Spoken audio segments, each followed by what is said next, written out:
Shalom Aleichem, paz para todos ustedes. Bienvenidos a este su programa Historia del Futuro, porque para Dios el futuro es historia. En esta oportunidad tengo la presencia de dos amigos míos, a quienes ustedes nos han estado esperando por mucho tiempo.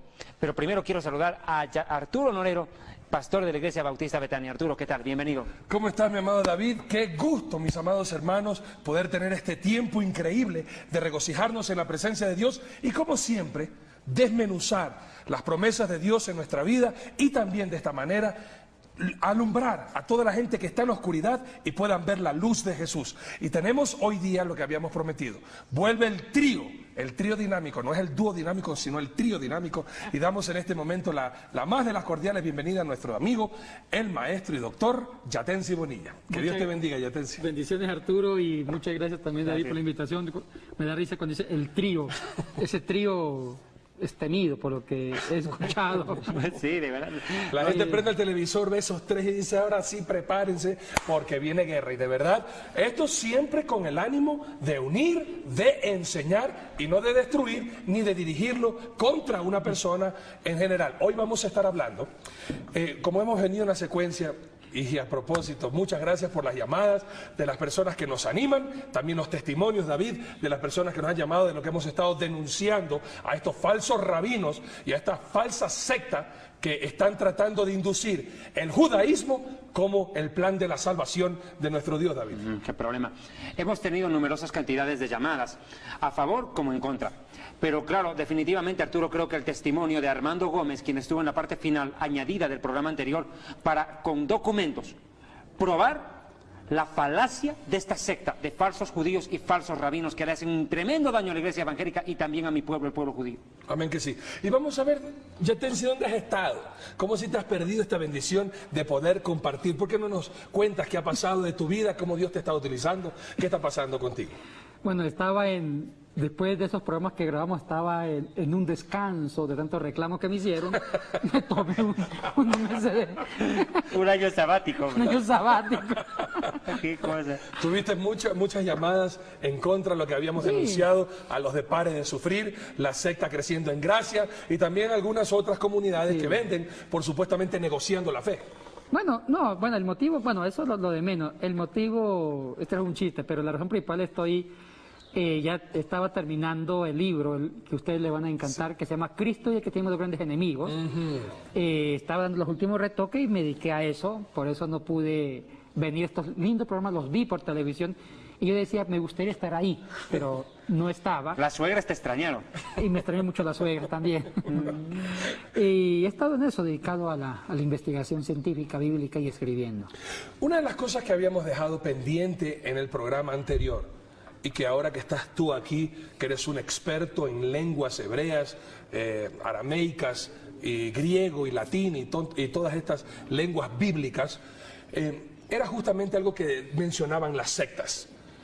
Y por eso queremos ahora, dentro del plan de la salvación de nuestro Señor, topar el nombre de Dios. Sí. Una de estas sectas, especialmente de las que se llaman ahora rabínicas mesiánicas, enseñan de que ya no puedes pronunciar el nombre Jesús, Cristo, Jehová, y que tienes que utilizar el hebreo en tu vocabulario para poder pronunciar el nombre de Dios y para que Dios también yo te escuche. Que es una vergüenza. Imagínate, lo hemos dicho en la parte final, Yatensi, ¿qué pasaría con los hermanos analfabetos que viven en el campo, que no saben ni siquiera hablar español? Si no saben español, ¿cómo saber hebreo y cómo comunicarse con Dios? ¿Te das cuenta del problema que provocan? Sí.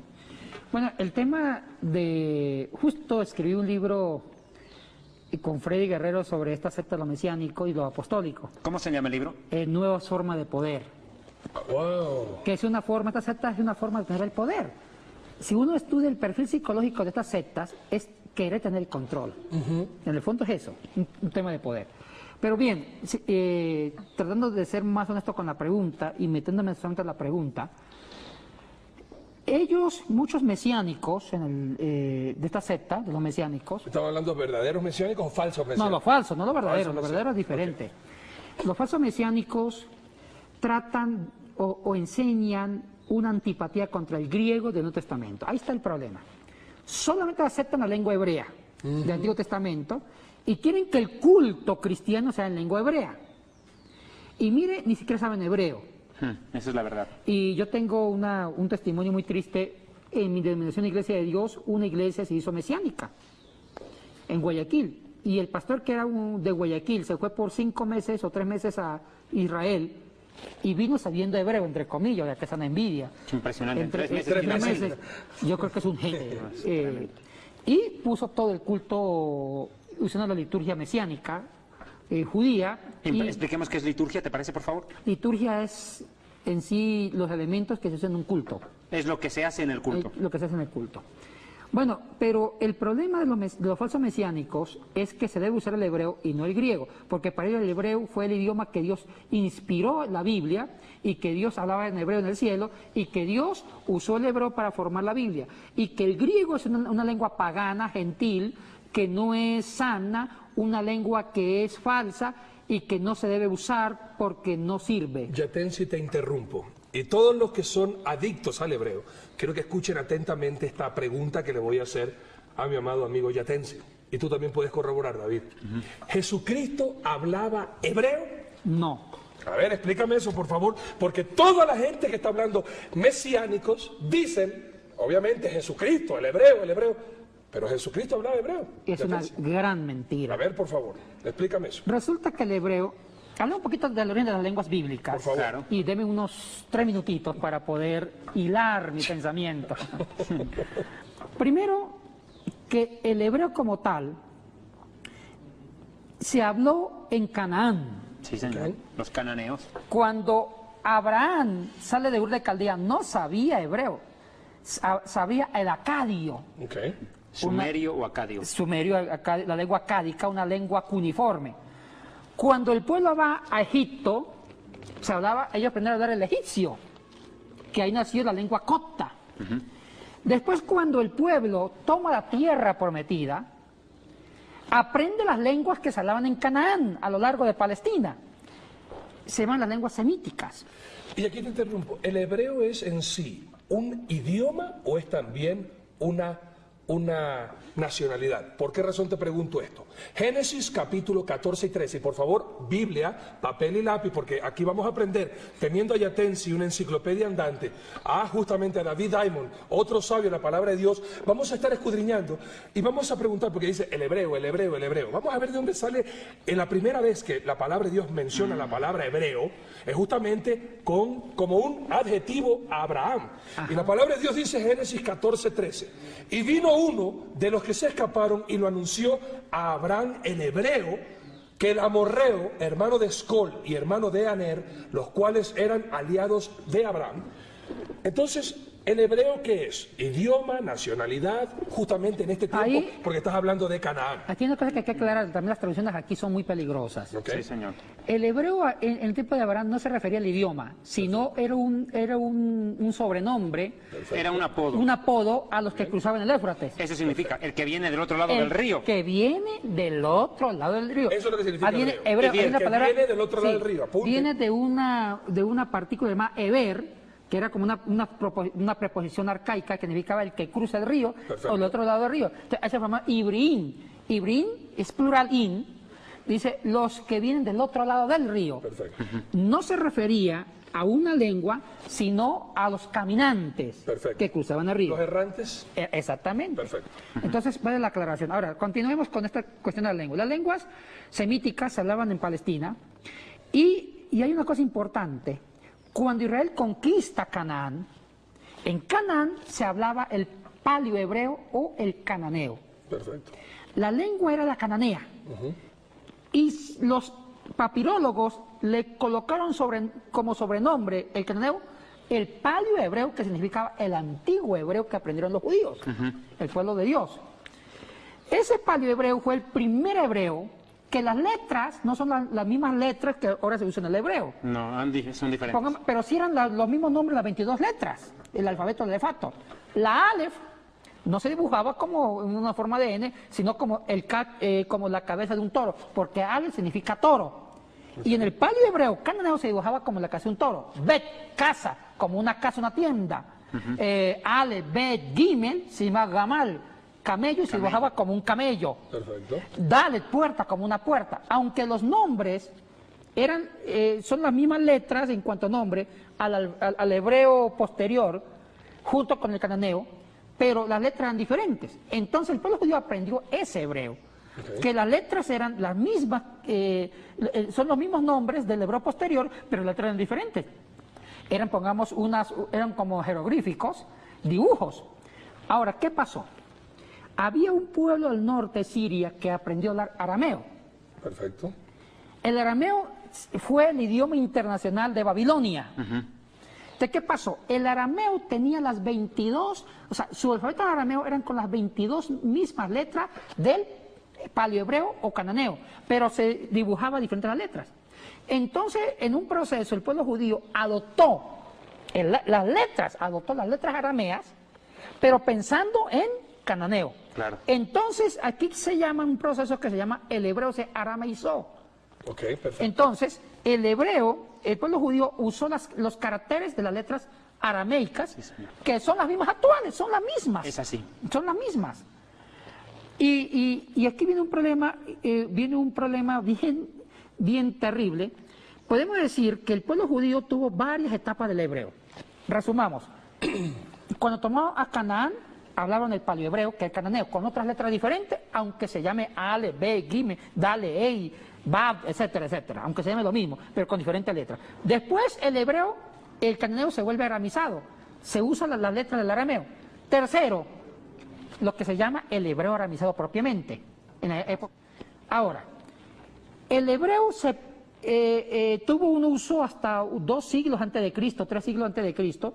Se hablaba el hebreo aramizado sin vocales, porque no tenía vocales.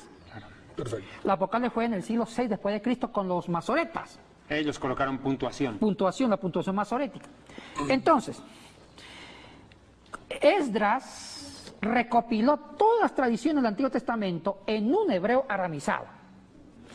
Pero ¿qué pasa? En los tiempos de Cristo, el hebreo se dejó de usar, Exacto. se dejó de hablar, Es cierto. Muy bien. y se hablaba un dialecto que era hermano del hebreo, el arameo galilaico, que se empezó a hablar en Siria al norte. Entonces, cuando Jesús aparece en la historia, Jesús ya no conocía el hebreo, conocía el arameo galilaico, que fue su lengua materna. Y esto es importante. Y es más, los únicos que todavía sabían hebreo eran los escribas, Claro. los doctores, Los seferim. exactamente por investigar la tradición de la escritura. Y como no sabían hebreo, tuvieron que inventar los famosos Targumín. El Targum. El Targum, que es una traducción del hebreo al arameo. Onkelos. Sí. Con el rabino Onkelos. Exactamente, porque ya nadie hablaba hebreo y la palabra ya estaba en hebreo y ya nadie escuchaba en hebreo. Entonces tuvieron que traducir al arameo para poder usarlo en las sinagogas y para poder estudiar la palabra de Dios en arameo, en la lengua que hablaban. Entonces los mesiánicos están equivocados, los falsos mesiánicos, por cierto, ya están equivocados. En los tiempos de Jesús ya no se hablaba el hebreo, sino el arameo galilaico.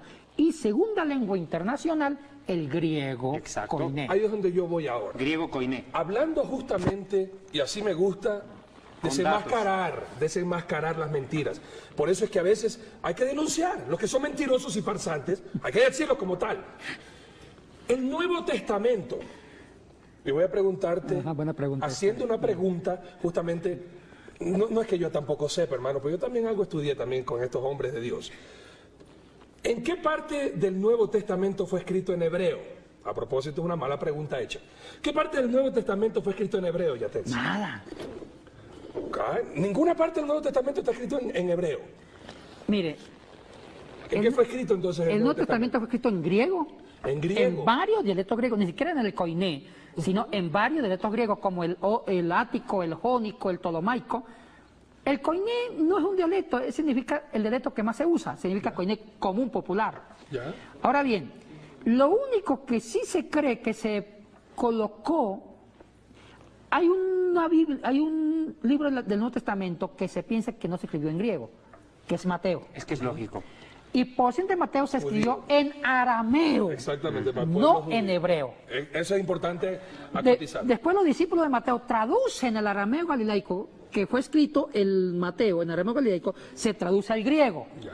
Pero el único libro de la Biblia que fue escrito en otra lengua que no es griego fue Mateo. Y no fue precisamente en hebreo, sino en arameo. Yo tengo una pregunta que muchos se la están haciendo. ¿Quién escribió el libro de Hebreos y en qué idioma?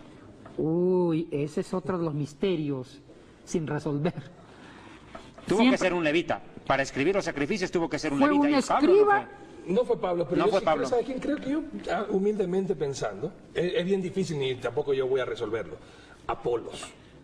¿Sabe por qué razón? Porque la palabra de Dios nos da una acotación increíble de Apolos, que eso a mí en lo particular me fascina cuando hablan de la palabra de Dios y hacen referencia a este varón. Hechos capítulo 18, versículo 24. Llegó entonces a Éfeso. Aquí viene una pregunta también. Bien. Yo sé que muchos a veces preguntan. Si el libro se llama el libro de los Efesios, ¿por qué se dice Éfeso? ¿Cómo sería pronunciar bien? Efeso, para decir Efesios, o Éfeso, porque nosotros leemos. Llegó entonces a Éfeso un judío llamado Apolos. Pero la pregunta es, si esto se llama Éfeso, ¿por qué entonces el libro se llama Efesios y no Efesios? Bueno, por los habitantes de la ciudad de Éfeso le decían como el gentilicio, usted de Éfeso, usted es un Éfeso o todos ustedes son Efesios. Efesim. ¿Sí? En hebreo. Sí, perfecto. Entonces, vale la aclaración. Dice, llamado Apolos, natural de Alejandría, varón elocuente, poderoso en las Escrituras. Y los que hemos leído el libro de Hebreos, conoce mucha cultura judía y conoce mucha Biblia porque hace referencia de Jesucristo con el Nuevo Testamento, con el Antiguo Testamento y conoce poderosamente las Escrituras. Por eso puede ser, digo yo humildemente sin tener ningún derecho a reclamar eso. Y es muy lógico, es muy probable. Pero siempre los editores, bueno, en un comienzo se empezó que fue Pablo. Sí. Pero esa teoría ya se descartó y todos aceptan que fue muchos piensan que fue un sacerdote, Un Cohen. un escriba convertido al cristianismo. Pero tenía que conocer perfectamente los rituales de la ley Es que lo sacrificial. conoce. O sea, Perfecto, es el que tremendo. escribió Hebreo es un conocedor de máxima expresión de la cultura judía. Ahora, aquí hay un punto, Yatensi, perdón. El libro de Mateo, es importante para los judíos porque nos presenta a nosotros a Yeshua HaMashiach, Jesús el Mesías, Hamelech Israel, el rey de Israel. El objetivo es tomar profecías del Antiguo Testamento, del Tanaj, y hallar su cumplimiento en Mateo. Mateo es el libro en que más aparece la frase, como fue dicho por el profeta, como fue dicho por el profeta, pero es en el único libro en que se repite más de 200 veces esa frase. Sí. Y toma cantidades de versículos del Tanaj o Antiguo Testamento. De acuerdo. Personalmente pienso que tuvo que haberse escrito pensando por judíos, con un concepto judío y apuntando a judíos en un idioma que los judíos podían entender que no era el hebreo. Así es. Sino el arameo galilaico. El arameo. Totalmente de acuerdo, David, totalmente de acuerdo. Claro que sí. Y es lo que hace también Marcos, que tiene que explicar mucho de estas traducciones para un griego para que la gente pueda entender. Ahora, una cosa aquí, Arturo, sobre en qué lengua se escribió Mateo. Ahora, lastimosamente, en la papirología no traer un trozo para fundamentar la teoría. O sea, en ningún museo, ni de Jerusalén, ni de Roma, ni el de Oxford, se puede decir, aquí tenemos un trozo de la versión de Mateo en arameo, griego. ¿Sabe cómo se ha llegado a esa verdad? Rastreando el griego. Porque el griego que se usa en Mateo es un griego más aramizado. Pongo un ejemplo, es como el latino que está hablando inglés. Si un latino habla inglés, se sabe que está pensando más en español que en inglés. Por supuesto. Ahí lingüísticamente que se rastrea que hay un texto que es el español antes que el inglés. Se ve la estructura gramatical. Entonces, si los expertos dicen, mire, el Evangelio de Mateo en griego es una traducción del arameo al griego. Y todos los biblistas piensan que primero, antes de Mateo en griego, fue el Mateo en arameo. Y esa es una conclusión. Entonces, primero ya, el hebreo no se usó en los tiempos de Jesucristo, ya siglos antes ya no se usaba, y antes tuvieron que traducir del hebreo al arameo para que leyeran la Torá. Esto es increíble lo que estás enseñándonos. Y hay varios targúmenes. Porque estás haciendo ahorita Targum, pedazo toda la doctrina de los falsos mesiánicos, que te hablan de hebreo cuando Jesucristo mismo nunca lo habló. Y es más, Arturo, se hablaba entonces el arameo como lengua materna, y el griego se usaba en las sinagogas. Claro. A ver. Esta parte sí está buenísima. Me está diciendo que ya no se hablaba ni hebreo, obviamente, No. ni siquiera se hablaba en arameo, sino No. en griego En las las sinagogas. sinagogas. El vulgo sabía griego y los Exactamente. sabios sabían arameo. Exactamente. Y un ejemplo. ¿Qué texto de la Biblia se usaba para leer en las sinagogas? ¿Isaías? Se usaba, sí, Isaías, pero ¿Qué ¿en qué versión? traducción? ¿Qué versión? Ok. Se usaba la Septuaginta Lógico. griega. Septuaginta griega, Exacto. perfecto. La Septuaginta griega. Y hablamos de la Septuaginta griega. Resulta que en el siglo III antes de Cristo el griego era la lengua casi universal, lo que antes fue el arameo. Exacto. Y el griego se hablaba en Egipto, en Alejandría. Y era la lengua de los sabios, de los filósofos. Aquí vale la pena interrumpirte porque yo sé que nuestra audiencia tiene toda clase de nivel intelectual. ¿Por qué era el griego esa lengua la universal? Y eso es muy importante porque era dice, el inglés de ese tiempo. Exactamente. ¿Por qué razón? Porque Alejandro el Grande, que murió en el 323 a.C., levantó un gran imperio e impuso. Este conquistador no solamente era conquistar, era imponer la cultura griega. Perfecto. Alejandro Magno. Alejandro Magno, discípulo de Aristóteles. Exacto. Alejandro conquista un mundo y dentro de ese mundo está Palestina. Y no solamente era una conquista por la espada, sino inculcar la cultura griega. La mitología, inclusive. La mitología. ¿De qué pasa? Israel estuvo sometido por varias familias griegas, antes por los ptolomaicos, que fueron los gobernantes griegos sabios, y después por los seleucidas, con Antíoco Cuarto Epífanes, que sí fueron bárbaros El libro griegos. de los macabeos. En la cultura de los seleucidas. Y aquí hay algo importante. Entonces infunden la lengua griega en Palestina. Y se aprende el griego, inclusive por el pueblo. Pero resulta que los sabios griegos que estaban en Alejandría tenían una gran biblioteca. Y esa biblioteca, que era voluminosa, más de 800.000 ejemplares, estaban todas las religiones del mundo de ese momento en griego, menos la Tanakh. Exacto. Menos la Biblia hebrea. Entonces Ptolomeo IV, Filadelfo, le manda una carta, aquel entonces el sumo sacerdote era, creo que era Zacarías, un sumo sacerdote, diciéndole por favor, manda traductores para traducir el texto que está en hebreo al griego y para tener un ejemplar en la biblioteca de Alejandría. Bueno, esa versión, eso que estoy citando es según una carta escrita, apareció en el siglo II a.C., una carta de Filócrates, que muchos dicen que es cierto, no es cierto, pero esa es la historia.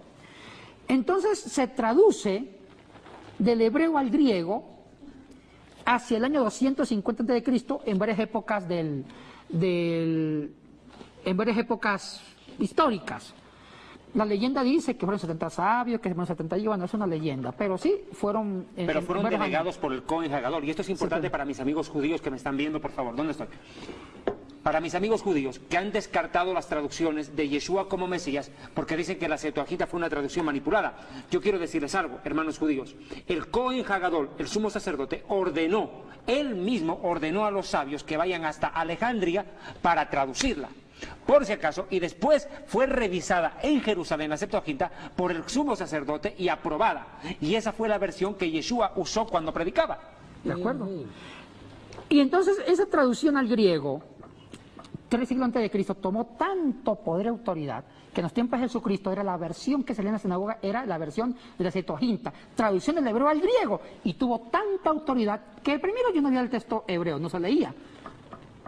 ¿Ya? Se leía dos versiones, justo los Targumín, el Targum en arameo y la Septuaginta griega. Y cuando Jesucristo en Lucas toma el rollo para leer, fue en griego. Exacto. La versión de Septuaginta griega. Sí, señor. Entonces los mesiánicos aquí pierden un tremendo poder al decir que fue la lengua hebrea que se usaba en las sinagogas, la liturgia. Eso es una mentira. Aclara, por favor, los falsos mesiánicos, por favor. No me metan aquí en la bolsa. Los falsos mesiánicos. Aquí vale la pena entonces decir el desconocimiento impresionante de estos falsos mesiánicos. Que no saben ni de lo que hablan. Querido amigo, la ignorancia es atrevida, dijo el padre Chucho una vez.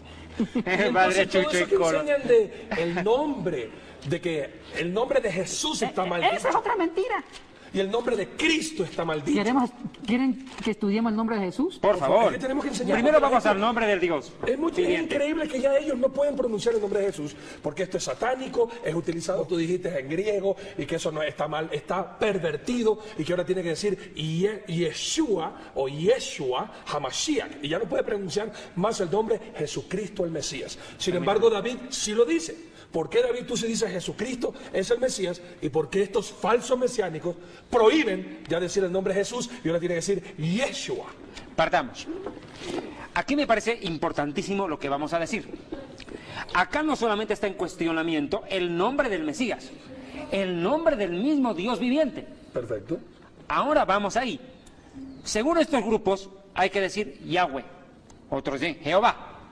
Yo, personalmente, no pronuncio ninguno de los dos. Usted no me va a escuchar decir eso. Yo siempre digo Adonai. Sí. Yo, como judío, tengo mis razones. Primero quiero que explique él cuál es el nombre y yo después diré por qué yo no lo pronuncio. Mire, El nombre de Dios primero. este es otro problema complejo, bien complejo. Primero, que el pueblo en un comienzo adoptó los nombres de otros dioses como suyos propios, ¿Es verdad? en lengua cananea. Sí. Elohim. Elohim no es de origen netamente de la religión judía como tal, fue adoptado de los pueblos circundantes de Israel como Canaán. Por favor, aclara, Elohim está en plural y qué quiere decir. Bueno, aquí hay un problema serio. Todo en hebreo, todos los nombres que terminan en in es plural. Claro, lógico. Si usted quiere decir, pongamos en caballo, en hebreo sus, si quiere decir caballos es susin. Bajur es muchacho, bajurín, muchachos. O sea que todo lo que termina en in es plural y justo Elohim está en plural. Ahora, vamos al trasfondo cananeo. Resulta que eran culturas politeístas Exacto. que creían en varios dioses. La única religión que fue monoteísta fue el pueblo judío. Así es. Pero cuando el pueblo judío está trabajando el monoteísmo, tiene contactos con otras culturas como la cultura cananea, escuchaban el nombre de Elohim. El nombre de Elohim en cananeo significaba dioses. Exacto. Era nombrar a todos los dioses de la región cananea.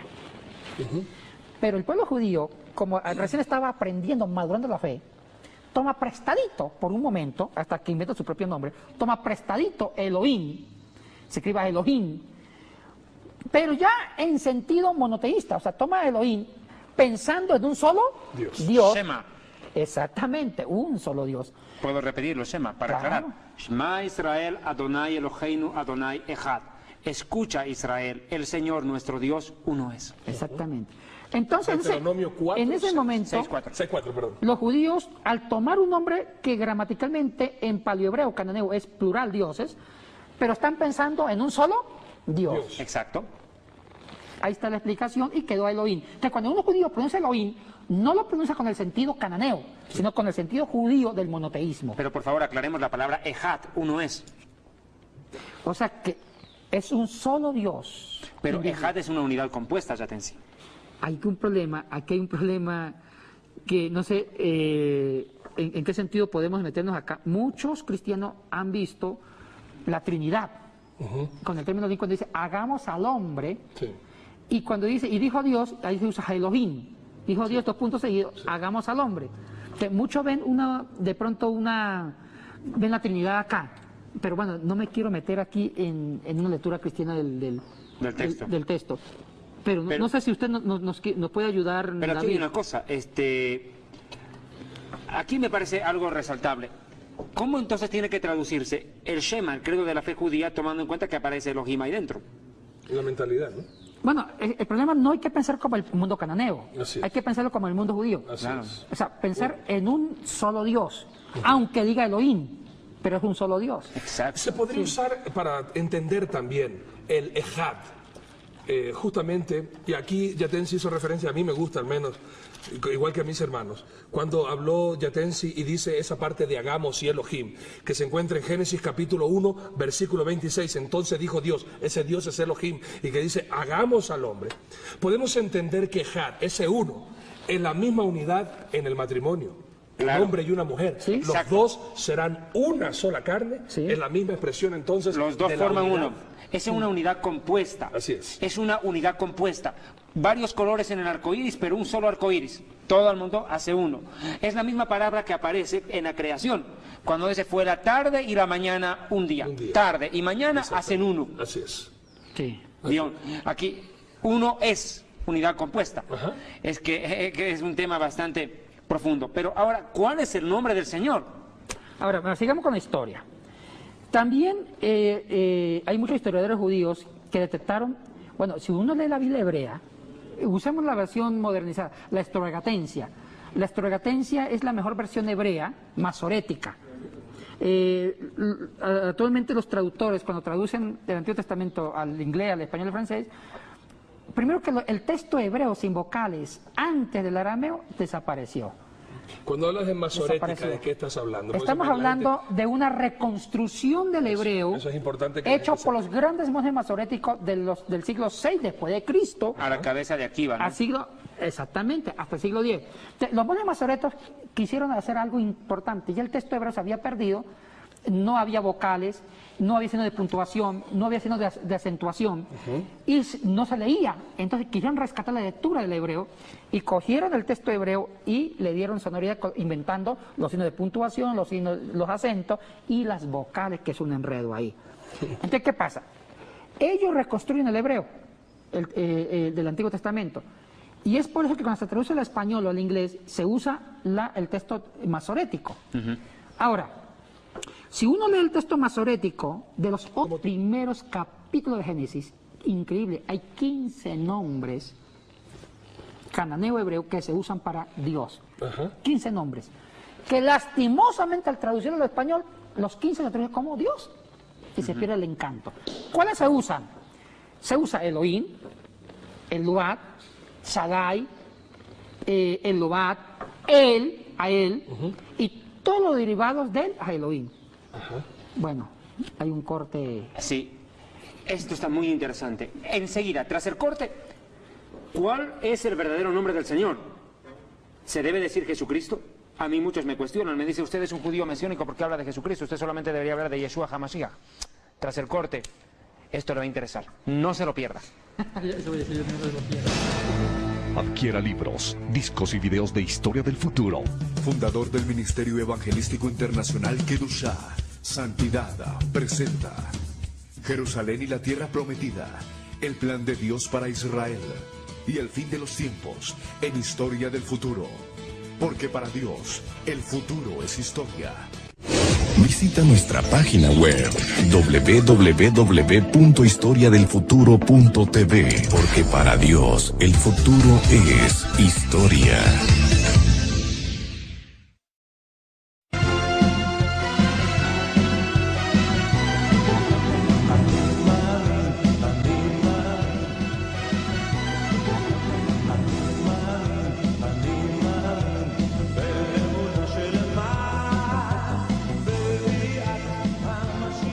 Bien, Yatensi, ¿cuál es el nombre de Dios?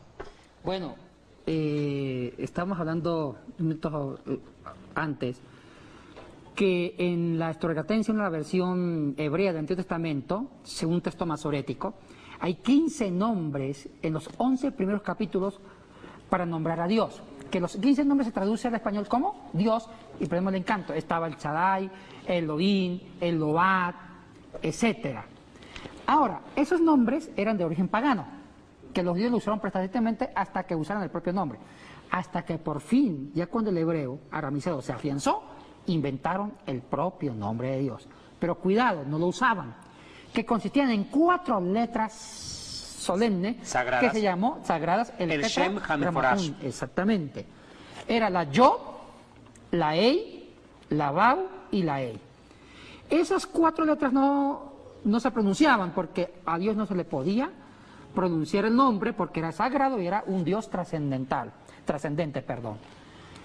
Con el tiempo los masoretas colocaron vocales. Al ponerle vocales a las 4 letras sagradas sonaron como Jehová o como Yahweh. Ahora, ¿de dónde viene Jehová? Hay que usar la combinación de las vocales. De El Olam. Exactamente. Que significa Señor Eterno. Señor Eterno. El Olam, E-O-A, metida entre 4 consonantes, forma Jehová. Y Yahweh tiene otro significado cuando se usa el tema de la cames, la pata, las vocales. Entonces, este es un tema bastante polémico para los mismos judíos. Exacto. Muchos judíos, muchos escribas conservadores no aceptaron el uso de las vocales al infiltrarlas en las 4 letras sagradas. Exacto. Y de aquí estamos tomando nosotros el texto en el libro de Éxodo, capítulo 3, versículo 14, que fue justamente en la salsa ardiente, donde Moisés pregunta, y si el pueblo de Israel me pregunta, ¿quién te envió? Vemos entonces lo que dice la palabra de Dios, Éxodo 3, 14. Y respondió Dios a Moisés, yo soy el que soy. Y dijo, así dirás a los hijos de Israel, yo soy, me envió a vosotros. Ay, qué Y problema. vemos en el 15 que dice, además dijo Dios a Moisés, así dirás a los hijos de Israel, Jehová, el Dios de vuestros padres, el Dios de Abraham, Dios de Isaac y Dios de Jacob, me ha enviado a vosotros. Este es mi nombre para siempre. Este es mi memorial por todos los siglos. Aquí queremos matar a dos pájaros de un solo tiro. A los falsos mesiánicos y a los testigos de Jehová. Vámonos. Listo. ¿Cuál es el verdadero nombre de Dios? Jehová puede ser también lo que dice la versión Yahweh. católica también. Yahweh, ¿Pero de dónde? ¿de dónde? ¿Y Aquí. cómo sale? ¿Me permite? Sí, sí. Primero, el nombre Yahweh viene de la transliteración también y de la mezcla de la otra palabra en hebrea, Hashem. ¿Qué significa Hashem? Marcos Witt canta, Hashem reina, listo, ¿qué es Hashem? El nombre significa Hashem. El nombre, ¿cuál nombre? El que uno ve y no lo puede pronunciar, en el caso del judío. Ahí presta dos vocales, A y E. De ahí viene Yahweh. Pero aquí hay un problema, le metieron Y, los católicos le meten la Y y dice Yahweh, y para colmo le meten W. Esas letras no existen en el alefato hebreo, porque la Y es griega, por tanto es griega, no hebrea. Es Yod, que es I, el equivalente a la I latina, lo que usamos nosotros, no a la Y, que es griega. Y la W es una letra inventada en el siglo XVII por los anglosajones. Nada tiene que ver con el hebreo, peor con el griego. De acuerdo. Por tanto, y para colmo, y por favor permítame, déme el honor, sí. La Reina Valera, que es la Biblia más leída en las iglesias evangélicas, tiene una traducción en el nombre de Dios que ni siquiera respeta. Ni siquiera el nombre de Dios respeta a la Reina Valera. Porque le mete J, H, B chica. ¿Y dónde está la última H? No, es que la H es muda. Ah, sí, entonces ¿qué tal si escribo Hugo sin H? ¿Qué tal? Inteligente el hombre, ¿no? Hugo sin H, huevo sin H. Fantástico. Como la H es muda, puedo hacer lo que me da la gana. Pero en el hebreo no es así. No es así. Y ahí nos metimos en un tremendo problema. Los judíos no pronunciamos el nombre del Señor por lo siguiente. No tomarás el nombre del Señor tu Dios en vano. Y para no tomar en vano, preferimos decir Adonai o Baruch Hashem. Adonai, Baruch Hashem. Esto tiene que ver con una historia muy bonita. ¿Por qué los judíos en el Muro de los Lamentos oran así? Cuando llega el nombre del Señor, no podemos, entonces hacemos una venia. Adonai, Baruch Hashem. Mi amo, bendito el nombre. ¿Cuál nombre? El tetragramatón, que no lo puedo pronunciar. El tetragramatón son las cuatro letras sagradas, para quienes me están viendo, del nombre de Dios, al cual pusieron Jehová o Yahvé. Listo. Entonces, como yo no puedo pronunciar eso, me inclino. Segunda razón. El profeta Isaías se encuentra con el Señor y le purifican los labios, le queman los labios. El serafín viene y le quema. Si a él, siendo profeta, le purificaron la boca para pronunciar el nombre del Señor, ¿qué será nosotros, hermano? Y tercera razón, solo se pronunciaba el nombre de Dios, y dice el Talmud judío, esto es importante, el Talmud judío, que era pronunciado, Yatensi, de manera sobrenatural, que cuando el sumo sacerdote en el día de la expiación salía del lugar santísimo al patio, ya no se acordaba cómo lo había pronunciado, porque se dice que era una inspiración sobrenatural del Ruach HaKodesh, del Espíritu Santo, que lo impulsaba a pronunciar de manera sobrenatural, lo repito una vez más, el nombre del bendito. ¿Por qué no lo pronunciamos el nombre del Señor? Porque es un nombre que hace estremecer el universo. Pero aquí hay algo más, Yatensi, que tenemos que puntualizar sobre el nombre sagrado. La Reina Valera traduce como yo soy el que soy. ¿Qué problema, hermano? Otro problema de la Reina Valera es que, por Dios, la Reina Valera es un dolor de cabeza. Yo soy el que soy. En hebreo, el nombre del Señor está en 3 tiempos. Yo soy el que fui, el que soy y el que seré. ¿Esa es la traducción correcta o no? Claro. Resulta que las 4 letras sagradas, que es la Yod, la Ei, la Bau y la Ei, viene de un antiguo verbo que significa vivir. Exacto. De viene la palabra Eva, Hayá. Hava. Entonces, ¿qué pasa? Se usa 3 letras de esa, significa el verbo vivir. Y la vida en el cristianismo judío era pasado, presente y futuro. Exacto. La mejor traducción de las 4 letras sagradas sería el que es, el que fue, el que es y el que será. Abarca la totalidad del tiempo. Entonces la traducción es muy poca, muy mezquina. Encontrar Hebreos capítulo 13, versículo 8. Para que no se hagamos problema tanto en el nombre de Dios, digamos Jesucristo. Jesucristo es el mismo ayer y hoy y por los siglos. Hebreos 13, 8. Y lo que hacía mención también David del serafín que puso el carbón encendido en la boca se encuentra en Isaías capítulo 6, versículos 6 y 7. Para los que están apuntando, para que no se quede en el aire, ¿dónde estaba eso en la Biblia? Así ya sabe usted exactamente dónde está. Pero acá, mira esto, es que este es de película. Mira lo que dice Yeshua el Mesías, 1:8 de Apocalipsis. Yo soy el Aleph y el Tav, hablando en hebreo. O yo soy el Alfa y la Omega, el principio y el fin. Dice el Señor es el Mesías. El que es, el que era y el que ha de venir, el Todopoderoso. Por tanto, la Reina Valera traduce un desastre, Éxodo, cuando está el nombre de Dios. Pésima traducción. Ahora, bueno, entonces, el nombre de Dios en el Antiguo Testamento era las 4 letras sagradas, que no se pronunciaban, los masoretas como que no fueron tan reverentes, entre comillas, al colocar la vocal. Entonces, ¿sería lo más Jehová o Yahweh? Yo prefiero mejor Jehová. Sería para mí, aunque los que digan Yahvé también tienen sus razones, depende cómo colocan las vocales. ¿Y qué tal Yehuj? ¿Sabías esa? Mira, tú debes conocer esa parte. Sí. Los pueblos acostumbraban a ponerse el nombre de su Dios como pueblo. Por ejemplo, Yehudim significa el pueblo de Yehuj, que significa judío. Yehuj podrá ser una posibilidad del nombre de Dios. ¿Qué problema? Mira, tercera opción que aparece ahí, de atrás. Yehudim, pueblo de Yehuj. ¿Quién es Yehuj? El Dios del pueblo ese. En este caso el mío. Mira que es una opción. Es que por eso yo te digo, en cuanto al nombre de Dios, nos vamos a reventar la cabeza ahorita entre los tres. Sí. Lo cierto es que se mantienen 4 letras que la Reina Valera no respeta. Sin embargo, y ahora Jesucristo. Ay. Se puede decir Jesús, se puede decir Jesucristo. Ahí dicen que Jesús es un hombre homosexual, que al decir Jesús estás blasfemando contra Dios, que significa caballo. Al decir Cristo estás hablando de Zoroastro. de justamente de los astros y de la ¿cómo se llama? El signo del zodíaco. Eso Ilumina es lo Yatensi, por favor. Pero Dios, ¿quiénes Espíritu dicen Santo. eso? ¿Quiénes dicen No, eso? los falsos mesías, por supuesto. Los falsos mesiánicos. Exacto. Ahora, Los falsos mesiánicos. hablemos sobre el término Jesús. Por Dios.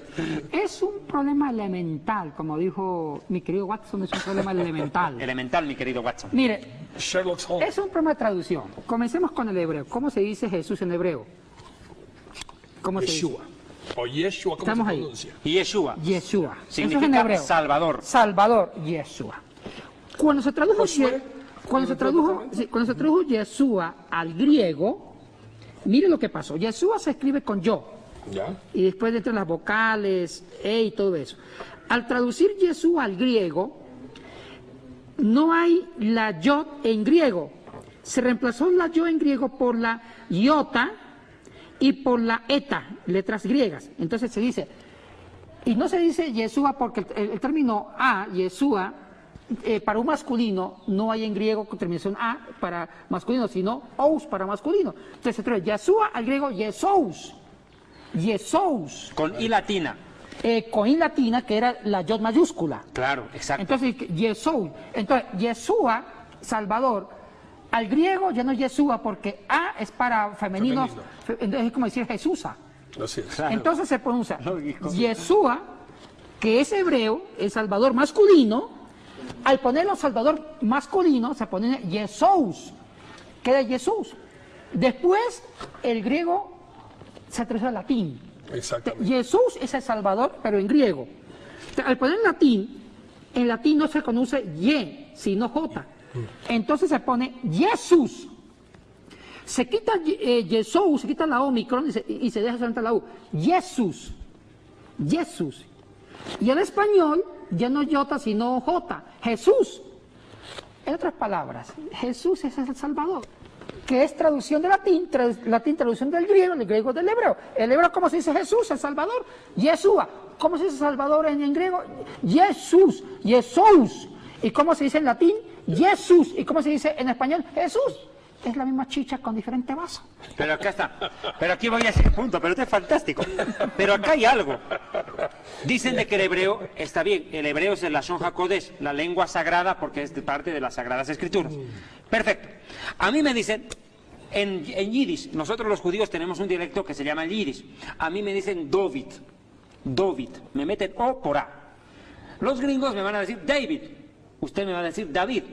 Ahora, ¿soy otra persona? No. Lo mismo. Pero estamos ahí. Exacto. David o David es la misma persona. Acá, Yeshua, Jesús y Jesús apunta exactamente a lo mismo. Significa Salvador. Exactamente. ¿Y de dónde sacan entonces Oye, yo estoy- estos falsos mesiánicos, Yatensi? Disculpe. ¿Es puro cuento, pura mentira? Disculpe, Ni siquiera es chicha en un diferente Nada, yo estoy admirante de lo mesiánico. Falso. Créame que yo nunca he sabido que Jesús, y sé que mi carrera es en lenguas antiguas, yo nunca he sabido que Jesús significa caballo, Homosexual. inclusive homosexual, cabeza de chancho. Oiga, esos tipos, qué genios, inventaron una nueva gramática griega que yo ni me enteré en la universidad. Yo creo que a mí me estafaron en la universidad. Y sé que estudié con los jesuitas. Tú empezaste esto con una gran enseñanza, control.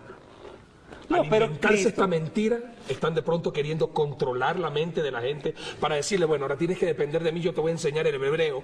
Y ahorita estamos desenmascarando toda esa falsa y toda esa mentira y todo ese puro cuento de que tienes que ahora hablar hebreo cuando Jesucristo nunca lo habló. ¡Qué precioso tiempo! Paréntesis.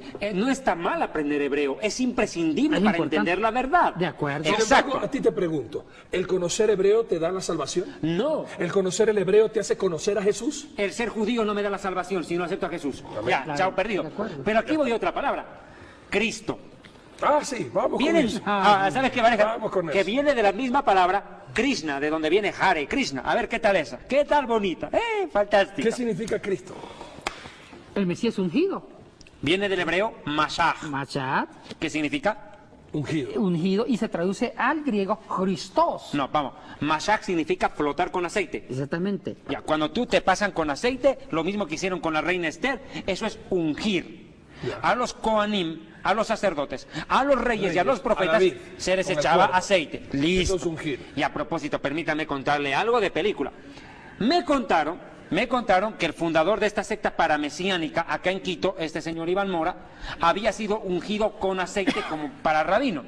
¿Dónde está que a los rabinos los ungen con aceite? A los rabinos los ordenan con documento del Estado de Israel, pero ese es otro cuento chin. Pero bueno, de ahí viene Mashiach, frotar con aceite. Después viene Mashiach, que significa ungido. Ojo, ungido no es una palabra propia para el Mesías.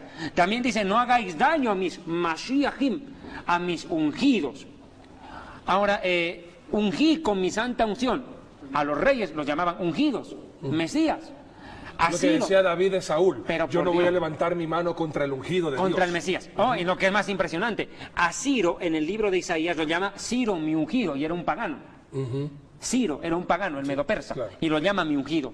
Pero la palabra ungido significa, Mashiach significa ungido. ¿Cómo llega a Cristo? Bueno, lo que pasa es que ahí ya no es diferente explicación como pasó con el tema de Jesús, porque viene de Yeshua, Jesús, Jesús y Jesús. Aquí lo que pasa es que es una traducción directa. Ya los griegos usaban una palabra para hablar del Dios ungido. Y uno de los términos, así como Haris, significaba dar un premio a un soldado victorioso, el Haris, y después se volvió sagrado en la pluma de los apóstoles o de escritores del Nuevo Testamento. Lo mismo, Cristo se usaba mucho para hablar de alguien ungido, de alguien santificado. Entonces simplemente se traspasa los significados. No la etimología, no tanto la etimología del término, ni el lesema ni el morfema, sino la parte semántica. Entonces, ¿cuál es la palabra que más se acerca al término hebreo de ungido? Es Christos. Con J. Es la ji en griego, y la ro, la iota, la sigma, la tau, la omicron y la sigma. Cristo significa alguien unido.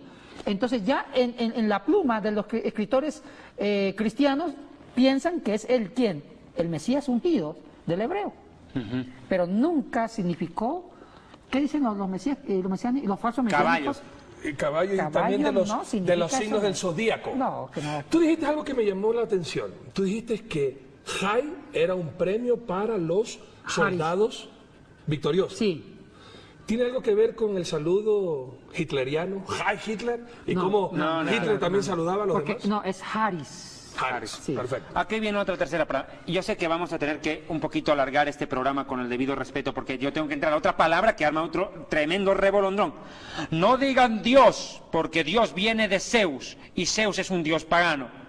¿Qué hacemos? Déjame decirte otra cosa condicionalmente.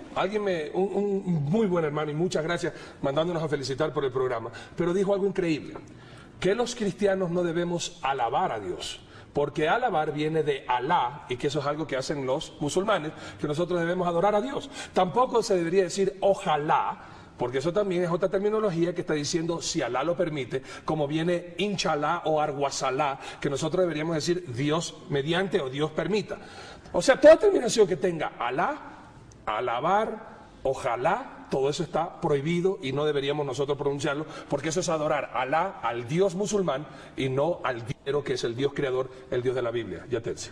Eso no tiene nada que ver con la raíz. El español no tiene un origen directamente de las raíces árabes, sino el español es hijo del latín, el latín es hijo del griego, el griego es hijo del hebreo. Nosotros tenemos más raíces hebreas, del paleohebreo, del cananeo, porque el cananeo, la escritura cananea se le llevó al mundo griego. Por eso es que los griegos le llamaron al cananeo escritura fenicia, porque fueron los fenicios que cohabitaron con los judíos en Canaán, que llevaron la escritura paleohebrea, cananea, al mundo griego. Entonces, los griegos le llamaron al antiguo hebreo, le llamaron escritura fenicia. Y del hebreo nace, del primer alfabeto hebreo, que se llama el cananeo, nace el griego, del griego nace el latín nace el español. O sea que el origen de las terminologías del castellano es más de un origen, más del paleohebreo, del cananeo, antes que del árabe, que era otra lengua. Por favor, a la palabra Dios. Decir Dios. ¿Dios qué? Teos. Bueno, Dios, sí, en cierto sentido, es una traducción de teos. ¿Por qué?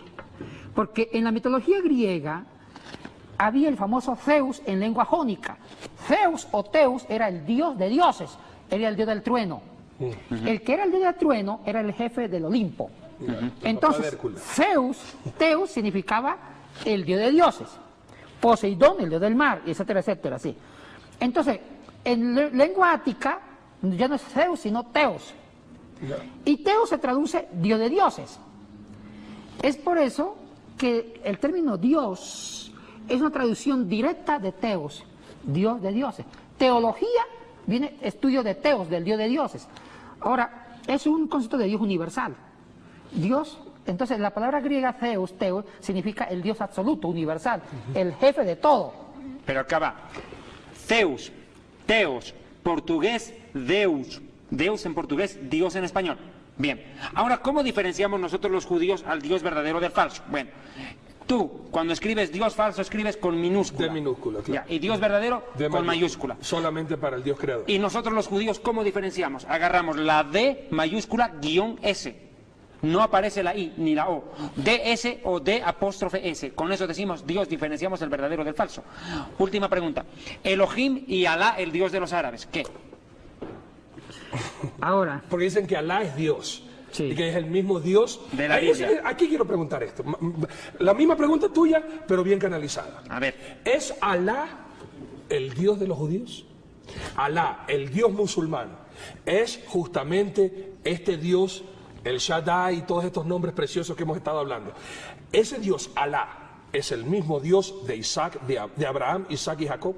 Bueno, no me quiero meterme en lo lingüístico.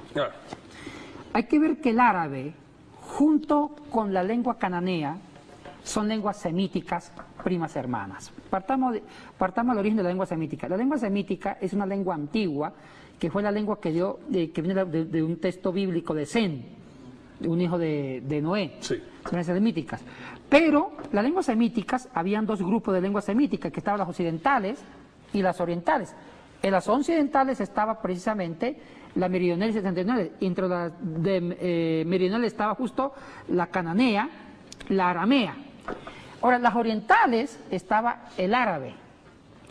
El árabe es primo hermano del cananeo, por ser lengua semítica. Es por eso que muchos nombres son muy correlativos al árabe. Y voy de una vez a la respuesta. A Elohim, el Lobat, sí es familiar con Alá, porque los árabes tienen una lengua que es prima hermana del cananeo por la gran cultura semítica. Podríamos decir entonces, en español es Dios, en inglés es God. ¿Ya? Es lo mismo. Es lo mismo. Sin embargo, cuando escudriñamos la Torah no, estoy hablando de la Biblia. Cuando escudriñas la Tanakh y estudias el Corán, te das cuenta que no es el mismo Dios, porque nuestro Dios dice una cosa en la Tanakh y el Dios de ellos dice otra cosa, que no es Isaac, el de la promesa, sino Ismael. Mire, es como Yeshua. En cananeo es Elohim, en árabe Alá, en español es Dios y en griego es Teos. Así es. O sea, Pero Ese es tampoco, el título, tampoco vamos a caer en la mentira común de este tiempo que dice, no importa cuál sea el nombre de Dios, todo el mundo habla del mismo Dios, por tanto es el mismo Dios, no importa quién crea. tampoco es, no, en ningún momento. Sí, por si acaso. Porque ya tendríamos que El pensar que también único- que Dios ya es una fuerza, Claro. una energía, No. y no es el creador de todo. Es en cuanto a nombre, pero el único Dios verdadero es el Dios de las Escrituras. El Dios de la ¿Y Biblia. cuál es El Dios de la Biblia, Jehová. ¿Ya? Entonces Jehová. aquí volvemos a enfatizar esto. ¿El Dios del Corán es el mismo Dios de la Biblia? No. Perfecto. Bueno. El Dios que hablan las religiones orientales, Krishna y todo eso, ¿es el mismo Dios de la Biblia? No. El Dios de Buda es el mismo Dios No. de la Biblia. Yo me refiero a la parte lingüística, Sí, perfecto. no en la parte de la semántica, el contenido. Perfecto. Pero aquí vale Sí. aclarar, porque tú dijiste algo perfecto, instruimos bien, pero hay que hacer esa aclaración para que no pensemos que todos los dioses es el mismo Dios de la Escritura bíblica. Pero ¿qué dice la palabra? Hay un solo Dios y un solo mediador entre Dios y los hombres, Jesús el Mesías. 1 Timoteo 2:5. Ahora bien, Yatensi, Arturo, el tiempo es oro en televisión. Realmente hay tanto que enseñar y aprender. Realmente yo estoy muy agradecido al Eterno y bendito por permitirme el honor de compartir con ustedes y llevar esta enseñanza a tanta gente que la han confundido, la han enredado. Amados hermanos, para mí ha sido un honor compartir con Arturo y con Yatensi este programa. La despedida, muchachos. Igualmente yo también doy gracias al Señor nuestro Dios por permitirnos escudriñar la palabra de Dios con estos dos varones de Dios sabios, guiados por el Espíritu Santo de Dios, y esperamos que la enseñanza ahora a usted le haya aclarado de la secta donde está o de la práctica errónea que le han enseñado a usted y se salga de ese lugar y comience a practicar la verdadera luz. Jesucristo es la luz del mundo. Yatensi. Bueno, gracias a David y Arturo por esta oportunidad de estar con ustedes, un privilegio estar con ustedes. Gracias. Y espero que este programa ha sido un poquito de instrucción para todos ustedes. Bendiciones. A los falsos mesiánicos, por favor vayan y aprendan hebreo y aprendan griego y dejen de hablar tanta ridiculez. Shalom.